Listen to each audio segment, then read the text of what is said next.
Hello students, एक बार फिर से आप सभी लोगों का मैं अपने यूट्यूब चैनल कामतगिरी पाठशाला पर स्वागत एवं अभिनंदन करता हूं। स्टूडेंट्स, इधर कई दिन से वीडियो नहीं बन पा रहे थे, कुछ समस्याएं थीं और मैं देखिए जो आप लोगों को पढ़ा रहा था ये आपका जो 10th क्लास की जो बुक फर्स्ट फ्लाइट है उसका second chapter Nelson Mandela long walk to freedom, इसके देखिए मैंने 2 वीडियो बना दिए हैं और ये 50% आप लोगों का जो लेसन है वो कवर हो चुका था।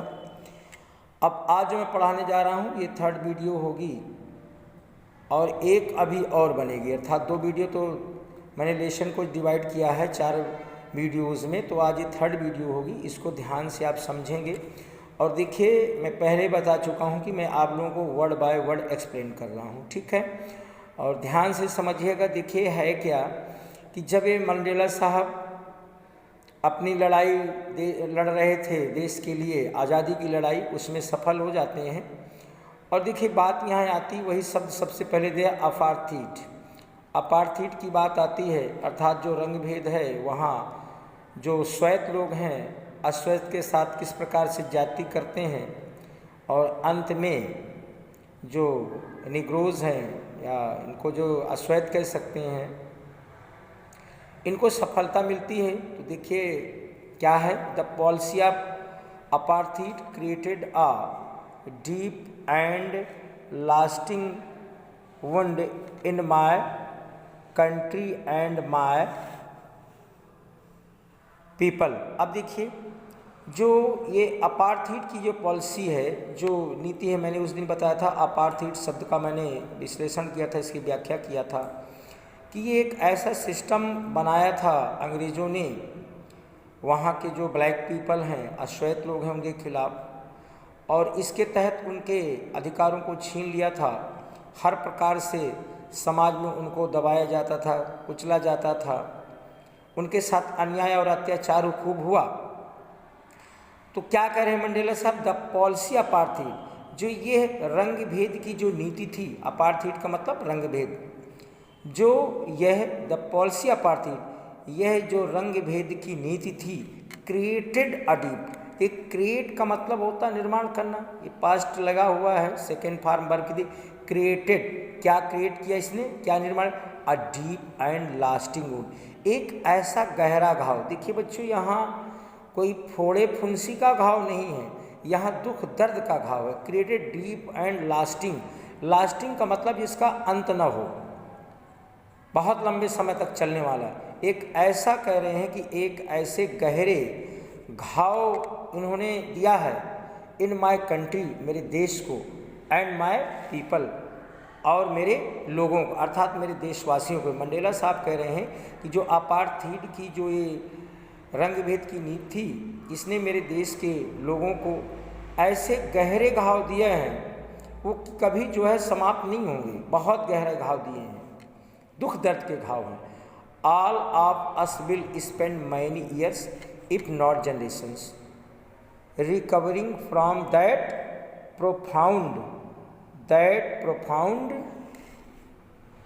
हर्ट का मतलब देखिए चोट होता है। देखिए बच्चों, चोट एक प्रकार से कैसे, देखिए चोट 2 प्रकार की, एक तो ये आप किसी को किसी फिजिकल, आप किसी डंडे से लाठी से पीट दें, मार दें या कहीं गिर जाएं, आपकी चोट लग जाएगी। एक चोट ऐसी होती है जिसके दिल दर्द में जो हृदय में चोट पहुंचती है, तो वही हृदय की चोट की यहाँ मंडेला साहब बात कर रहे हैं कि all of us will spend many years if not generation recovering from that profound. Profound का मतलब क्या होता है बच्चों, प्रोफाउंड माने गहरा, कि जो ये इनकी जो नीति थी, इन्होंने ऐसे घाव दिए हैं, दुख दर्द के ऐसे घाव दिए हैं कि इनको रिकवर होने में अगर वर्षों पीढ़ियों नहीं लगेंगे तो वर्षों तो जरूर लग जाएंगे। लिखा ना, देखिए यहाँ स्पेंड शब्द आया है, तो यहाँ स्पेंड माने देखिए खर्च करना होता है यहाँ, लेकिन कोई पैसा नहीं खर्च कर रहे हैं वो, कि कोई धन खर्च कर रहे हैं। यहाँ स्पेंड का मतलब पास्ट, गुजारना। तो ऑल ऑफ अस लिखा ना, ऑल ऑफ अस विल, कि हम सभी लोगों को वर्षों गुजारने पड़ेंगे इन नॉट जनरेशंस, जनरेशन माने पीढ़ी, यदि कहते पीढ़ियों नहीं लगेगा तो वर्षों हमें जरूर लग जाएगा रिकवर होने में। किससे? वो जो हमें गहरे घाव, हमारे अंदर जो हृदय में घाव भरे हैं, ऐसा इन्होंने घाव किया है श्वेत लोगों ने या अंग्रेजों ने, इस अपार्थाइड की नीति ने, जिसको हमें भरने में बहुत समय लगेगा। बट द डिकेड्स, डिकेड्स का मतलब बच्चों दशक, डिकेड माने दशक और डिकेड्स माने दशकों।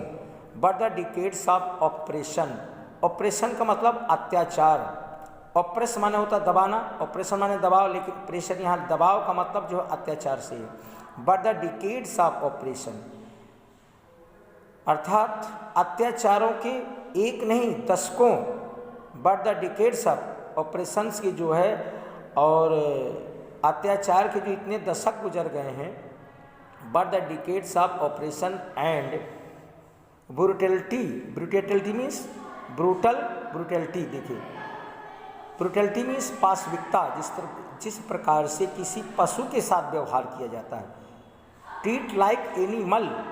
तो देखिए ये जो श्वेत लोग थे अश्वेत के साथ ऐसा व्यवहार करते थे, अत्याचार करते थे और उनके साथ पाशविकता का व्यवहार, एक पशुओं जैसा व्यवहार करते।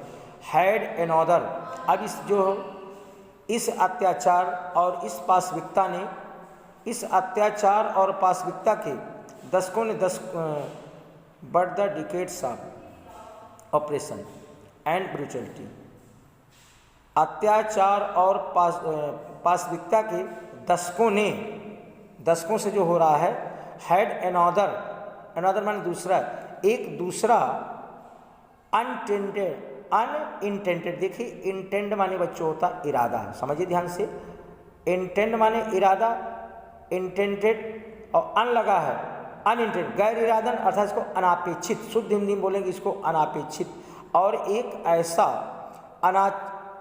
अनापेक्षित प्रभाव पड़ा है दशकों के अत्याचार से, जो दशकों के पाशविकता और जो अत्याचार से एक ऐसा प्रभाव पड़ा, क्या हुआ उस प्रभाव का कारण, एंड दैट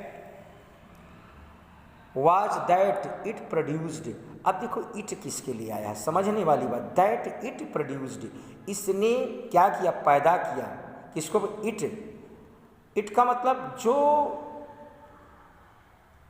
जो पाशविकता और अत्याचार का जो प्रभाव था, उस प्रभाव ने, उसके प्रभाव से क्या पैदा, इट प्रोड्यूस्ड। अब इसने किसको पैदा किया था, ओलिवर टैम्बोस। देखिए ये लोगों के नाम हैं, आपकी किताब में चित्र बने हुए हैं, ये तस्वीरें दिख रही होंगी, तस्वीरें बनी हैं, ये सब लोगों के नाम लिखें। तो किसको जन्म दिया, द। अब देखिए यहाँ पर द लगा हुआ है, आप लोगों को विशेष ध्यान देना है कि प्रॉपर नाउन के पहले किसी नाम से पहले द नहीं लगाते हैं, बट यहाँ पर द लगाने का मतलब ये कि इन जैसे लोग, ओलिवर टम्स के जैसे, ओलिवर टम तो पैदा हो, और इनके जैसे लोग, ये कह सकते हैं, ये हम जो है इसको इन्होंने कॉमन वर्ड में यूज़ किया है मंडेला साहब ने, द ओलिवर टैम्बोस। देखिए किसका जन्म होता है, जो अत्याचारों के और पाशविकता का जो प्रभाव पड़ा, उस प्रभाव के परिणाम स्वरूप ऐसे लोगों का जन्म हुआ। किसका जन्म हुआ, ओलिवर टैम्बोस। द वाल्टर सिसुलस का जन्म हुआ। द चीफ लूथलिस, और जो चीफ लूथलिस का जन्म होता है। द यूसुफ जैडूस का जन्म होता है। द ब्रैम फिशर का जन्म होता है। और किसका, द रॉबर्ट सुबकवेस, और रॉबर्ट सुबकवेस का जन्म होता है। ऑफ आवर टाइम, हमारे टाइम, देखो अब आया आवर टाइम, आवर किसके लिए है, हमारे समय में, अर्थात मंडेला साहब कह रहे हैं कि जो दशकों के पाशविकता और अत्याचार के परिणाम स्वरूप हमारे समय में जिन लोगों में नाम बता, ऐसे ऐसे लोगों का क्या हुआ, जन्म हुआ। इस प्रकार के लोगों का, एक ही नहीं, इस प्रकार के अनेक लोगों का जन्म हुआ, कह सकते हैं हम, ठीक है। मैन ऑफ सच, अब कह रहा है इस प्रकार के जो लोग हैं, मैन ऑफ सच, इस प्रकार के लोग, man of such extra ordinary, extra असाधारण, इस प्रकार के जो असाधारण लोगों का जो जन्म होता है, ऐसे नहीं होता है। इस प्रकार के करेज माने, करेज का मतलब हिम्मत वाले, विजडम, देखिए करेज माने साहस या हिम्मत, विजडम का मतलब देखो वाइज माने बुद्धिमान, वाइज माने बुद्धिमान, और विजडम बुद्धिमत्ता, ऐसे हिम्मत वाले, ऐसे साहस वाले, ऐसे बुद्धिमत्ता वाले। एंड जेनरसिटी, जेनरसिटी का मतलब जनरस, जनरस से बना है जेनरसिटी, जेनरसिटी का मतलब उदारता, ऐसे उदार हृदय वाले। तो क्या लेखक का कहना है मंडेला साहब का कि इस प्रकार के जो लोगों का जो जन्म होता है, ऐसे साहस वाले, ऐसे बुद्धि वाले और ऐसे उदार व्यक्ति, that there like may never be known again. Be known again का मतलब अब कभी दोबारा नहीं जाने जाएंगे, अर्थात they will never born again, कि इस प्रकार के उच्च चरित्र वाले ऐसे व्यक्तियों का जन्म अब दोबारा नहीं होगा, ऐसा मंडेला साहब का मानना है। परहैप्स का मतलब बच्चों क्या था, परहैप्स शायद, परहैप्स इट रिक्वायर्स, रिक्वायर का मतलब मांग, जरूरत, सच डेप्थ ऑफ ऑपरेशन, वाह क्या लिखा उन्होंने, कितनी फिलॉसफी लिखी, depth of operation to create such heights of character. अब देखिए तुलसीदास ने भी हमारे लिखा कि जब जब जो होए धर्म की यहाँ नहीं बाढ़े असुधर्म अभिमानी हैं, एक तब है ऐसी कुछ चौपाई, मुझे पूरी याद नहीं आ रही। कहने का मतलब भाव ये है कि जब इस धरती पर पाप और अत्याचार बढ़ता है तो ईश्वर किसी न किसी को बना करके भेजता है।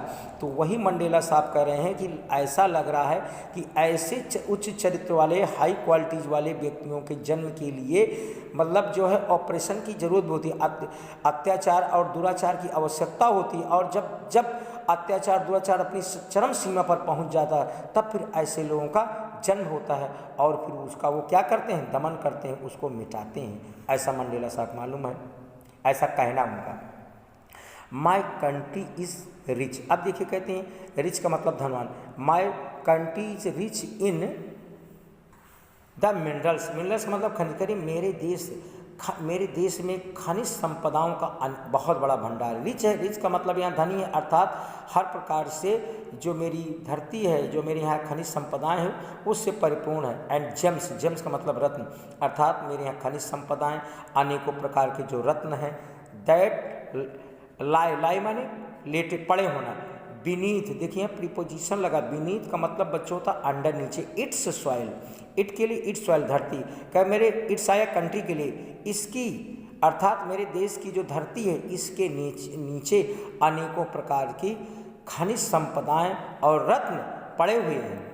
लेकिन but I have always known, लेकिन मुझे हमेशा पता है, मैं इस बात को अच्छी तरह जानता हूँ, क्या जान, that it's greatest wealth is it's people, कि देखिए जो इसके सबसे जो महान संपन्नता है वो इसके लोग हैं, देशवासी हैं, अर्थात ये जो खनिज संपदाएं उनसे भी कहीं श्रेष्ठ क्या हैं, जो यहाँ के लोग हैं।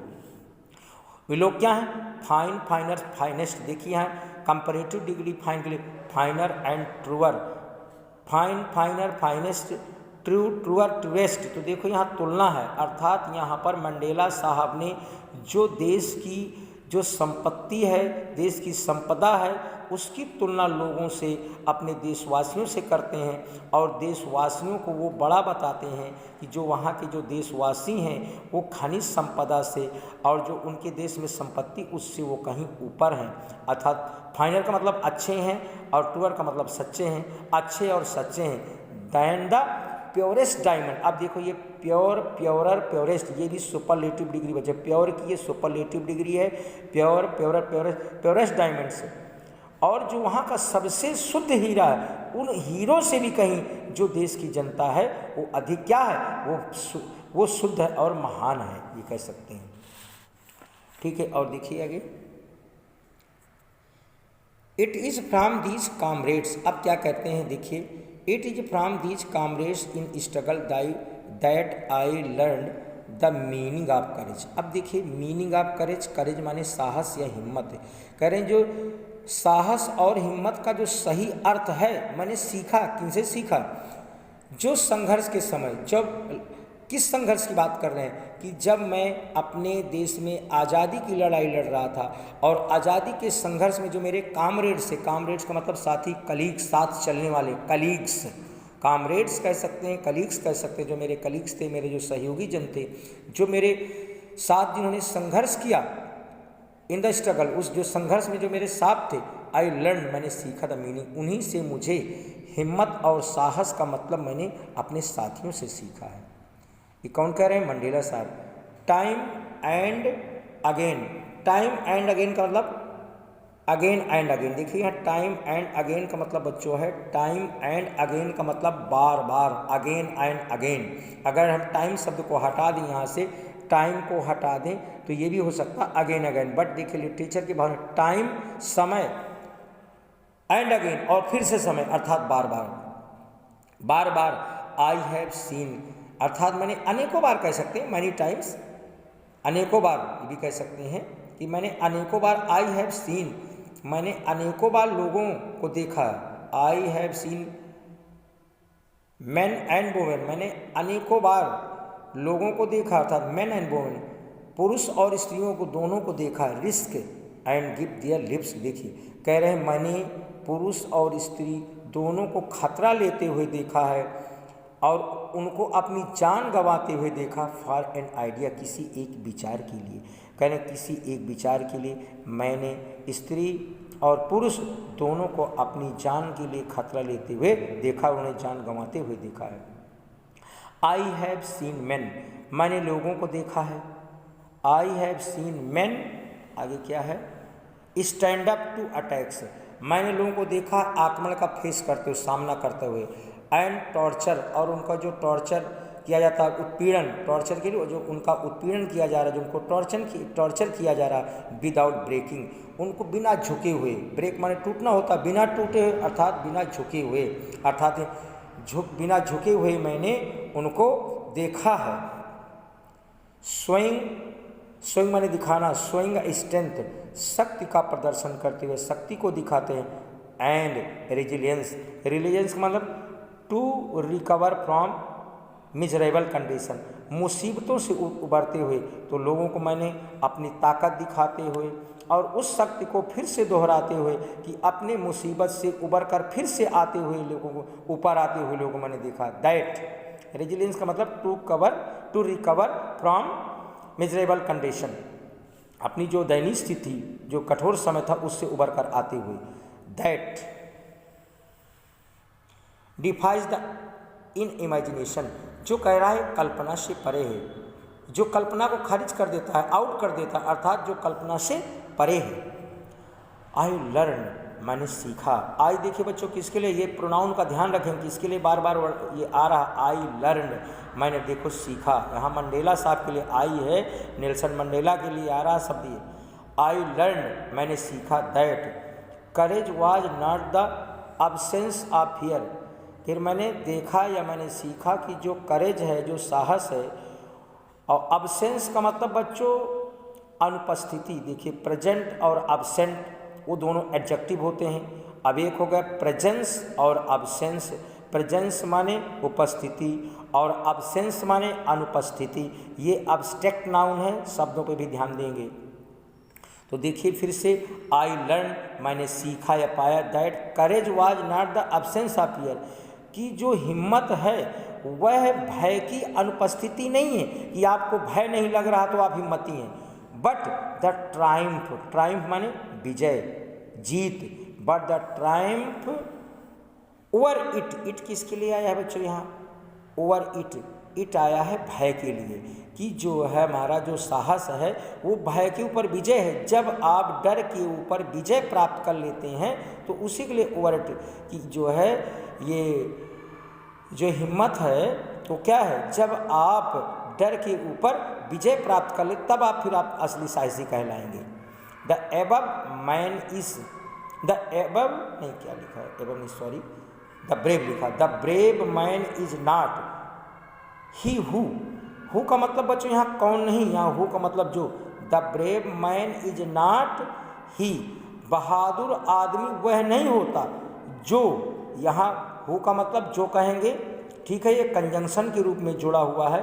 Who does not feel afraid, कि जो भय महसूस नहीं करता है, जो कह रहा है मंडेला साहब कह रहे कि वह आदमी, फिर से देख लीजिए, the brave man is not he who does not feel the afraid, कि बहादुर आदमी वह नहीं होता जो भय का अनुभव नहीं करता है। फिर क्या होता है, but he who conquers that fear, बहादुर वह होता है, कंक्वेयर्स का मतलब गॉट विक्ट्री अर्थात जीत लेना, विजय प्राप्त कर लेना, कंक्वेयर्स जीत लेना, but he who conquers that fear, वह होता है जो किसको भय को जीत लेता है वही साहसी होता है। ठीक है, और आगे चलते हैं। नो वन इज, नन भी कह सकते, नो वन अलग अलग लिखे, no one is born hating another, बहुत अच्छी लाइन लिखी है।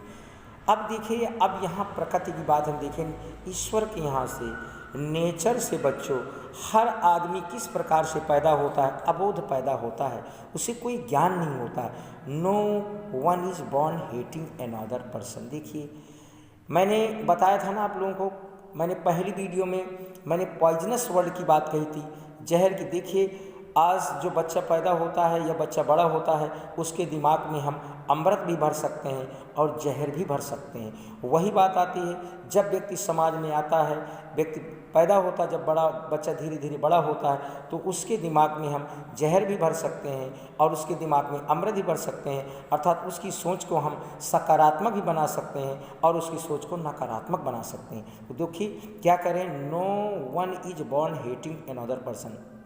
मंडेला साहब कह रहे हैं कि कोई भी व्यक्ति जब जन्म लेता है तो किसी व्यक्ति से वो घृणा करते हुए जन्म लेता, कि पैदाइशी वो घृणा करता है लोगों से। लोगों को तो घृणा यहाँ सिखाई जाती है, नफरत पैदा की जाती है लोगों के अंदर। अनदर पर्सन, अनदर का मतलब दूसरा, कि कोई व्यक्ति जब एक व्यक्ति जन्म लेता है तो अनदर पर्सन से, किसी दूसरे व्यक्ति से वो घृणा करता हुआ जन्म नहीं लेता, because of the colour of his skin, कि उसकी त्वचा के रंग के कारण। ठीक है, because of the colour of his skin, उसकी त्वचा के रंग के कारण कोई उसकी त्वचा की रंग के कारण कोई जो है घृणा लेता हुआ जन्म नहीं लेता है। और हिज बैकग्राउंड अथवा उसकी पृष्ठभूमि से, कि उसका पृष्ठभूमि का, उसका बैकग्राउंड कैसा है, जब लोग उसको बताते हैं तभी लोगों के अंदर नफरत होती है। और हिज रिलीजन, ना उसके बैकग्राउंड से घृणा करता हुआ पैदा होता है, ना उसके वो धर्म से। अब आप लोग देखते हैं यहाँ लोग धर्म के पीछे कितना लड़ते हैं, कितना एक दूसरे से नफरत करते हैं। ये समाज है, समाज की बात मंडेला साहब की। हिज रिलीजन, जब कोई पैदा होता है, न उसके रंग से नफरत होती है किसी बच्चे को, न उसके बैकग्राउंड से नफरत होती, न उसके धर्म से नफरत होती है। People must do learn to hate, और लोग क्या करते हैं, खुद यहाँ आके सीखते हैं। कैसे सीखते हैं, दूसरों से। And if they can learn to hate, कह रहे हैं मंडेला साहब, कह रहे हैं यदि हम किसी को नफरत सिखा सकते हैं, यदि उनको यदि नफरत करना सिखाया जाता है या घृणा करना सिखाया जाता है, they can be taught to love, तो उनको प्यार करना भी तो सिखाया जा सकता है। कितनी अच्छी बात उनके, कि यदि किसी को, यदि हम अगर किसी के हृदय में यदि हम नफरत के भाव भर सकते हैं तो प्यार के भाव भी तो भर सकते हैं। तो हम प्यार के भाव भाई क्यों ना भरें, नफरत के क्यों भरें, ऐसा मंडेला साहब का मानना है। For loves come more naturally, naturally माने स्वाभाविक रूप से, एडवर्ब देखो अच्छा, नेचर से नेचुरली बना है, more naturally to the human heart than its opposite. Its माने इसके अपोजिट, किसके अपोजिट, जो हम एक्ट कर रहे हैं उस एक्ट की बात कर रहे हैं। इट्स किसके लिए आया है, इट्स जो है उस काम के लिए आया है, उस एक्ट के लिए आया है, कि जो काम हम करते हैं, किसी के हृदय में घृणा पैदा करते हैं या प्रेम पैदा करते हैं, उस एक्ट के लिए आया है। तो वही कह रहे हैं फॉर लव कम्स, कि जो हमारा जो प्यार है तो हृदय में से क्या कहते हो, वो तो नेचुरली स्वाभाविक रूप से इसके विपरीत हृदय से बहता है। घृणा तो लोगों के हृदय से नहीं निकलती, लेकिन प्रेम जरूर निकलता है। तो हम अगर किसी के हृदय से प्रेम स्वाभाविक रूप से बैठता है तो उस प्रेम को तो और हम अधिक बढ़ा सकते हैं। ये ऐसा उनका कहना है, लेकिन ऐसा समाज में नहीं है। लोग नफरत ही सिखाएंगे, दूसरे को प्रेम का भाव कहाँ पढ़ाएंगे। स्टूडेंट्स ध्यान समझ से चलिएगा। इवन माने यद्यपि, इवन यद्यपि कह सकते, यहाँ तक कि कह सकते, इवन इन द ग्राइमेस्ट, देखो ग्रीमर है, ग्राइमेस्ट। अब ये देखो सुपरलेटिव डिग्री है। ग्राइमेस्ट का मतलब होता है क्रूशियल, खराब समय, जब आपकी मुसीबत का टाइम हो, सबसे आपकी ज़िंदगी का जो खराब समय, in the grimmest times in prison. अब जब देखिए नेल्सन मंडेला साहब को जेल हो गई थी। अब आज़ादी की लड़ाई लड़ते लड़ते जब इनको जो है अंग्रेज़ों ने जेल में डाल दिया था, तो क्या कहते हैं, इन द ग्राइमेस्ट टाइम्स, कि जो हमारा जेल का जो समय था वो सबसे खराब समय था, हैं। In the grimmest time in prison when my comrades and I, when जब मेरे साथी और मैं आई वर पुश्ड, हमको ढकेल दिया गया था। कहाँ ढकेल दिए गए? टू अवर लिमिट से, हमारी लिमिट्स के, अर्थात जो हमको टॉलरेट किया जाता, जो हमको परेशान किया जाता था या हमको पनिश किया जाता था। तो लिमिट्स का मतलब हमारी, देखिए किसी मनुष्य को टॉर्चर करने की या उसको फिजिकल दंड देने की एक लिमिट होती है। अगर आप लिमिट के बाहर जाएंगे तो मर जाएगा। तो आखिरी लिमिट तक, आखिरी सीमा तक कर, जो भी हमको जो कष्ट पीड़ा, जो मुसीबत जितनी हम सहन सकते थे उतनी वो जो हमको दी जाती थी, मुझको और मेरे साथियों को, तो क्या होता था, क्या इनको फील होता था मंडेला साहब को? आई would C a glimmer of humanity. देखो बच्चों, ह्यूमन से बना है, ह्यूमन माने मानव, अ ह्यूमैनिटी माने मानव, मानवता, और ये अब्स्ट्रैक्ट नाउन है, इसको भी ध्यान देंगे। अ ग्लिमर का मतलब एक झलक, एक ग्लिम्स कह सकते हैं, झलक कह सकते हैं।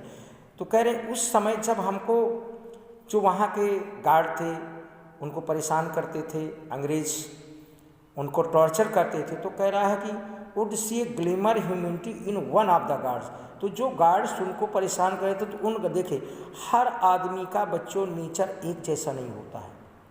हर समुदाय में कुछ न कुछ, हर कम्युनिटी में कुछ न कुछ अच्छे लोग होते हैं। तो कह रहे कि जो वहाँ गार्ड होते थे और हमको जब टॉर्चर वो लोग करते थे, तो उनमें से कुछ ऐसे भी एक दो अच्छे आदमी भी मिल होते थे, सब खराबी नहीं होते थे। तो कह रहे हैं यहाँ से फिर एक देख देते थे, I were push to punished, I were push to our limits, I would see. तो मैं देखा करता था, देखो आई वुड सी, देखो वुड का प्रयोग हो, मैं हैबिचुअल में है, आई वुड सी, मैं देखा करता था एक झलक, मानवता की झलक मुझे उन गार्डों में से एक गार्ड में, वन आप लिखा कि जो वहाँ के अंगरक्षक थे, जो वहाँ के गार्ड से, तो उनमें से एक न एक व्यक्ति के अंदर मुझे मानवता का भाव झलकता था। अर्थात 10 लोग हैं तो 10 में 9 अगर खराब होते थे तो एक जरूर उसमें अच्छा व्यक्ति होता था। तो उसकी झलक मानवता, कहीं कह रहे हैं कि उन गॉड्स में से एक गॉड्स ऐसा होता था कि जिसके अंदर मुझे मानवता की झलक दिखाई देती थी। अब बच्चों इसी की सहारे दुनिया फिर आगे बढ़ती है। परहैप्स, शायद, जस्ट फॉर ए सेकेंड, चाहे वो एक ही सेकेंड के लिए मुझे मानवता के अंदर झलक दिखाई देती, बट इट वाज, लेकिन ये क्या था? बट इट वाज एनफ, लेकिन कह रहे हैं मंडेला साहब, but it was enough to reassure, reassure माने यकीन दिलाना या भरोसा दिलाना, एनफ माने पर्याप्त करे, लेकिन इतनी झलक मेरे लिए पर्याप्त थी। काहे के लिए? जिस कार्य में कह रहा है, जो मैं मिशन में लगा था, तो मेरे मिशन में मुझे आगे बढ़ने के लिए इतना ही मुझे भरोसा मिल जाता, यही मेरे लिए पर्याप्त था। कीप है ना ये जुर्म में, and keep me going, keep me going का कीप का मतलब रखना, बनाए रखना, अर्थात अपनी आशा को बनाए रखना और अपने मिशन में आगे बढ़ते रहने के लिए, जाते रहने के लिए इतना ही मुझे पर्याप्त हो जाता था। मैन, अब देखिए अगर माइंस गुडनेस, गुडनेस का मतलब बच्चों भलाई। देखो गुड माने अच्छा होता है, और मैं बता दूंगा गुड बेटर बेस्ट होता है, पढ़ा आप लोगों ने पढ़ा तो है। तो गुड जो है एडजेक्टिव होता है, अब गुडनेस जो होता है ये भी अब्स्ट्रैक्ट नाउन है। गुडनेस का मतलब अच्छाई। अब मैन्स गुडनेस, मनुष्य की अच्छाई, मानव की अच्छाई या किसी व्यक्ति की अच्छाई। इज अ फ्लेम, फ्लेम का मतलब ऐसी मसाल या ज्वाला। कह रहे हैं जो अच्छाई की या भलाई की जो बच्चों फ्लेम होती है, ज्वाला होती है, जो मसाल होती है, that can be hidden, hidden.